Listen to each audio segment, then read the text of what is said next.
Gurizada, que bom ver vocês aqui de novo em mais um vídeo desse canal que está começando, ainda é um bebê, mas tem muito que aprender, evoluir e crescer também, né? Então, eu conto com a tua presença. Para quem não me conhece, meu nome é Suelen e eu falo aqui sobre filmes e antiguidades, lugares históricos. Estou aqui com o meu cafezinho e o meu Stitch, Tintim, e hoje eu vou falar sobre um filme muito importante porque ele aborda uma problemática que até hoje enfrentamos na nossa sociedade. É um filme que fala sobre a rejeição, sobre o não ser aceito, o pensar diferente e ter que se retirar da comunidade onde vive ou da sociedade em geral, simplesmente porque sua essência é destruída, ou às vezes até há uma punição sem motivo por simplesmente você pensar diferente. Então, Edward Mãos de Tesouras é um filme que marcou uma geração, marcou a minha adolescência. Se você é dos anos 80, 90, provavelmente deve ter marcado a sua também. E é sobre ele que nós vamos falar hoje. E para vocês terem uma noção de como eu sou fã do Edward Mãos de Tesouras, meu primeiro Halloween na Califórnia foi como Miss Scissorhands, ou seja, Senhora Mãos de Tesoura. Edward Mãos de Tesoura foi um filme feito pelo diretor Tim Burton, gravado em 1989 e lançado em 1990, estrelando Johnny Depp. Ele foi feito em um bairro suburbano da Flórida, perto de Tampa, mais precisamente na cidadezinha de Lutz. Eu escolhi 15 curiosidades para falar sobre Edward Mãos de Tesoura. A primeira é sobre os penteados que ele passou a fazer na vizinhança, na mulherada e nos cachorros também. Eles acabaram usando perucas para algumas atrizes e, na falta de perucas, algumas atrizes acabaram aceitando cortar o próprio cabelo, nem que ficasse esquisito, né? Tudo pelo filme. Então, algumas eram reais, alguns daqueles penteados realmente foram feitos no cabelo delas e outros eram perucas, mas os cachorros todos tiveram seus cabelos cortados. Cabelos. E a segunda curiosidade é sobre o cabelo maluco do Edward. Ele foi inspirado no Robert Smith, vocalista, guitarrista e compositor da banda britânica The Cure. Essa banda ela foi fundada em 1976 e o vocalista ele chamava muito atenção por causa do seu cabelo excêntrico, seu visual gótico. E Tim Burton se inspirou nele para fazer o visual esquisito também do Edward. Deixa eu tomar mais um golinho aqui do meu café. Adoro café. No terceiro tópico eu vou falar sobre a roupa do Edward. Quente. Johnny Depp sofreu muito no calor extremo da Flórida. Ela era feita de látex, couro, detalhes em fita adesiva e até mesmo pedaços do sofá de Tim Burton. Um sofá que ele estava descartando, ele usou nas roupas do Edward. E era tão quente, o Johnny Depp sofreu tanto que em alguma das gravações ele até passou mal. Em uma ele até desmaiou e a equipe teve que sair correndo para tirar as roupas dele, socorrê-lo, hidratá-lo. As filmagens foram suspensas por um tempo até que ele pudesse se recuperar e voltar para as gravações. E vocês pensam que só a roupa fez o Johnny Depp sofrer? Não. A maquiagem levava pelo menos 2 horas para ficar pronta em cada vez que ele ia gravar. Então, nesses 4 meses de gravação, toda vez, todo dia, ele tinha que ficar 2 horas sentado, esperando a maquiagem ficar pronta, juntamente com o cabelo. Exatamente como o Tim Burton queria. Tinha que ficar perfeito, bem daquele jeitinho gótico, esquisito, pálido. Então, levava tempo. Quinta curiosidade é mais um pouco sobre a dificuldade que Johnny Depp levou para fazer esse filme. Teve 2 ocasiões em que ele acabou vomitando nas gravações. Após 20 takes, fazendo aquela cena em que as vizinhas traziam a comida para ele provar, ele acabou vomitando. Essa foi a primeira ocasião. Na segunda ocasião, foi naquela cena em que ele precisava correr até o final da rua, lembrando do calor extremo que fazia na Flórida. Ele acabava desidratando, enjoando, vários takes e takes, né, repetições, então o organismo dele sentia. No tópico 6, eu quero falar sobre as mãos do Edward, que na verdade eram tesouras. Sim, eram tesouras reais, feitas em metal, e o diretor Tim Burton fez questão de que elas fossem relativamente pesadas, para dar mais realidade na cena. E além da sua aparência excêntrica, elas tinham também uma simbologia que demonstravam a dificuldade do Edward de lidar com as suas emoções, o seu desenvolvimento. Ele às vezes ficava desajeitado, assustado e não sabia muito bem como lidar com aquele peso, aquelas mãos diferentes de todo o resto do povo que ele via ao redor. Então ele tinha muita dificuldade, não só o ator, Johnny Depp, que ele não, durante as cenas, durante as gravações, ele não conseguia nem se alimentar, tinham que ajudar ele a se alimentar, mas era assim para mostrar também a personalidade do Edward, do personagem, de toda a dificuldade que ele tinha por ser diferente e ter que lidar com essa característica peculiar do corpo dele. Para que as tesouras funcionassem adequadamente, Tim Burton contratou a equipe do gênio Stan Winston, responsável pelos efeitos especiais de Alien, Exterminador do Futuro, O Predador, ET. O cara era genial em efeitos especiais. Então ele construiu as tesouras em alumínio e aço inoxidável. Ele acoplou alguns materiais para dar uma certa leveza, para facilitar a vida de Johnny Depp. Ainda assim, elas eram extremamente pesadas. Johnny Depp disse que, em algumas entrevistas, né, ele contou que teve muita dificuldade de manuseá-las, de controlá-las, acabou se machucando muitas vezes nos bastidores e até mesmo outras pessoas que estavam próximas a ele. Então não foi nada fácil essa parte de controlar as tesouras, exigiu muito treinamento do ator. Só para concluir sobre o Stan Winston, que tinha essa genialidade em artes visuais especiais, ele nos deixou, gente, ele nos deixou em 2008, no dia do meu aniversário, 15 de junho. Ele sofria de um câncer e acabou partindo aos 62 anos, encerrando assim o seu trabalho maravilhoso que podia dar continuidade aí a tantos outros filmes, né? Se você é fã de Backstreet Boys ou já foi, saiba que teve um Backstreet Boy no Edward Mãos e Tesoura. Sim, aquele menino que escorrega na água, na vizinhança, lá brincando na vizinhança, enquanto o Edward passa de carro, é o Nick Carter. É o Nick Carter. Bem antes dele ficar famoso como cantor, ele fez essa pontinha no filme do Edward Mãos e Tesoura. E para quem não imagina outra pessoa interpretando Edward Mãos e Tesoura, além do Johnny Depp, como eu não imagino, saiba que ele não foi a primeira opção de escolha de Tim Burton. A primeira opção de escolha foi Gary Oldman. E além de Gary Oldman, que acabou rejeitando o papel, também teve Tom Hanks, teve Jim Carrey, Robert Downey Jr. e, pasmem, Michael Jackson. Mas o favorito do estúdio, na verdade, não era nenhum desses, era o Tom Cruise, que na época estava no auge da carreira dele.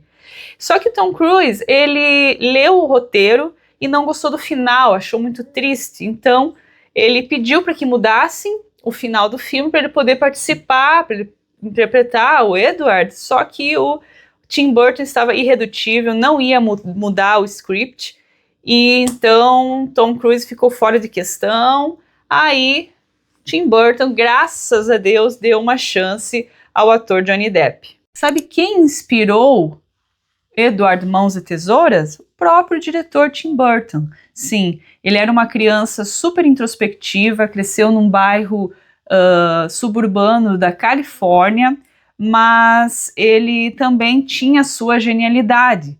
Era um menino que tinha um talento artístico maravilhoso.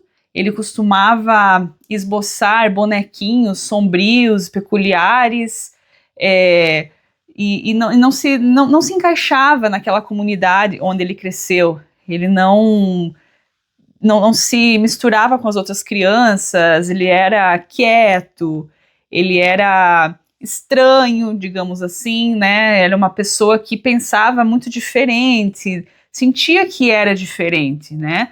Então ele se fechava no mundo dele. E o Tim Burton, ele costumava desenhar um bonequinho pálido com tesouras nas mãos. E quando ele se tornou adulto, ele deu vida a esse bonequinho através do Edward. Ele deu um nome a esse bonequinho, Edward. Então, na verdade, a personalidade do Edward é muito parecida com a do próprio diretor. Tanto que ele exigiu que o filme fosse feito num bairro real, sem construção cinematográfica, estúdio, né, que acabou sendo na Flórida, e no subúrbio, assim como ele cresceu, porque ele se espelhava, ele se via no Edward. Então, por essa dificuldade de se encaixar na sociedade, ele acabou criando esse rapaz, o Edward, que retrataria tudo o que Tim Burton já sentiu um dia na sua adolescência. E no tópico 10, saibam que Johnny Depp teve apenas 169 falas no filme todo.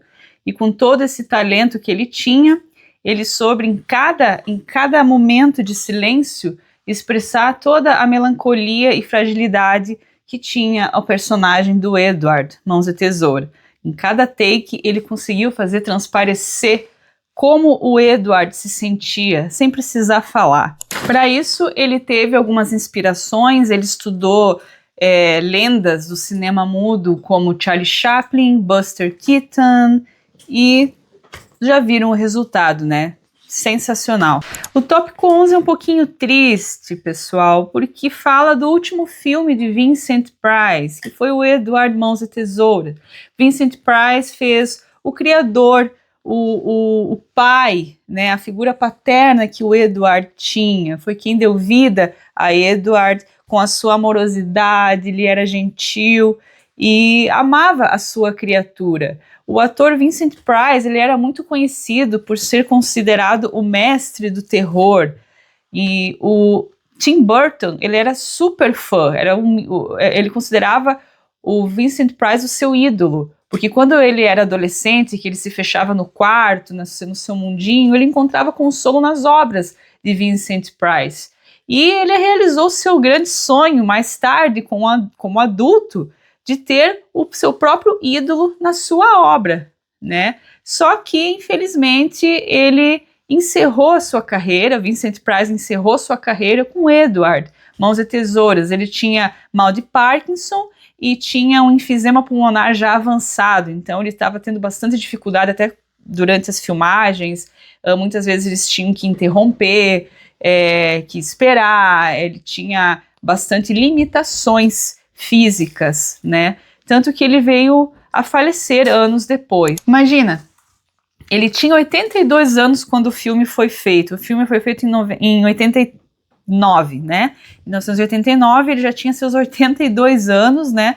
Super debilitado e ainda assim conseguiu concluir as gravações. E acabou falecendo em 1993, dia 25 de outubro. No tópico 12 eu vou falar sobre o bairro onde foi feito o filme. O diretor não aceitou que fosse, como eu já tinha falado anteriormente, em um estúdio cinematográfico construído só para o filme. Não, ele exigiu que fosse num bairro real. Então eles tiveram que pedir permissão para a vizinhança para poder pintar as casas de uma forma uniforme, né, onde naquela época o diferente era rejeitado, então as casas eram todas muito parecidas. E então eles pintaram com cores vibrantes, alegres, a grama foi reforçado aquele verde com spray, né? Por isso que ela no filme parece bem verde, bem brilhante, assim, bonita, né? Era, na verdade, spray verde que eles usavam.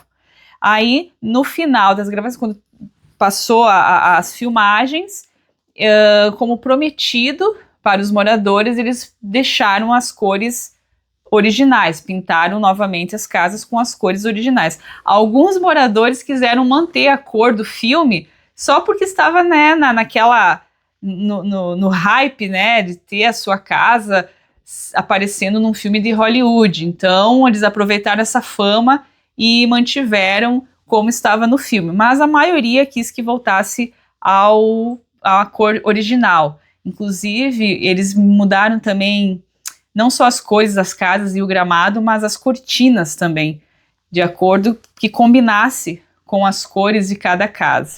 Na verdade, pessoal, até hoje as pessoas vão turistar nesse bairro, né, de Lutz, que fica pertinho nos arredores de Tampa, na Flórida. Então, quem é fã do Edward, com certeza que passa por ali vai querer dar uma espiadinha no bairro onde foi feito o filme. E no tópico 3 eu vou falar sobre a Winona Ryder. Sim, lembra que ela tinha sempre aquele aspecto gótico, aquela menina de cabelo preto? Então Tim Burton pediu para que ela usasse peruca loira, para passar aquela serenidade, menina doce do subúrbio da Flórida, né?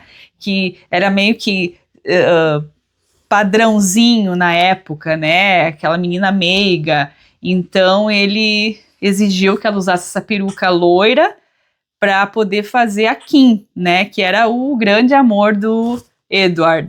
E também esse cabelo loiro da Kim Biggs contrastava com o preto e bagunçado do cabelo do Edward. Também esse era o outro motivo, né? Para ela parecer aquela menininha certinha do subúrbio de Tampa, do subúrbio da Flórida, e também ter aquele contraste com aquela figura excêntrica do Edward. No tópico 14 não podemos deixar de falar da mansão, da casa sombria de Edward, que ficava lá no topo, né, para justamente simbolizar a distância que tinha do Edward com a sociedade onde ele não se encaixava.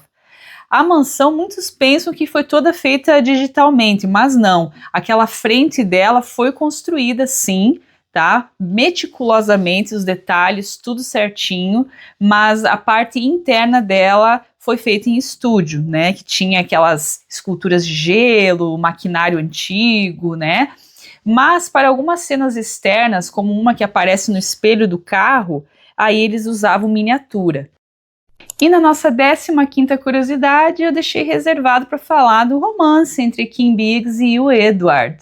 Muitos não sabem, mas aquela cena onde ela dança com a neve que o Edward faz na escultura de gelo, não estava no script. Não existia essa ideia. O Tim Burton resolveu fazer isso no pós-produção porque ele sentiu falta de algo que mostrasse mais o sentimento, a beleza daquele romance, né? Então ele, numa ideia super improvisada, em estúdio construíram uma estátua de gelo, que na verdade era cera transparente, colocaram um ventilador no teto e fizeram a neve com papéis biodegradáveis, aqueles flocos eram papel biodegradável, para dar aquele efeito da neve por cima da Kim. E a Winona Ryder teve que fazer essa cena dançando sem música, e ela interpretou muito bem, né? Ficou bonitinha a cena, ficou emocionante, mostrando assim, sem falas, aquele sentimento que existia entre eles dois, numa cena que ficou memorável, icônica. E esse foi o nosso vídeo sobre Edward Mãos de Tesoura. Eu espero que vocês tenham gostado. Se você não se inscreveu no canal, por favor, se inscreva, é gratuito, dá aquele joinha pra gente, pra fortalecer. Se gostou, se é fã do Edward, comenta aqui embaixo que ajuda no engajamento do canal. E espero você para o próximo vídeo.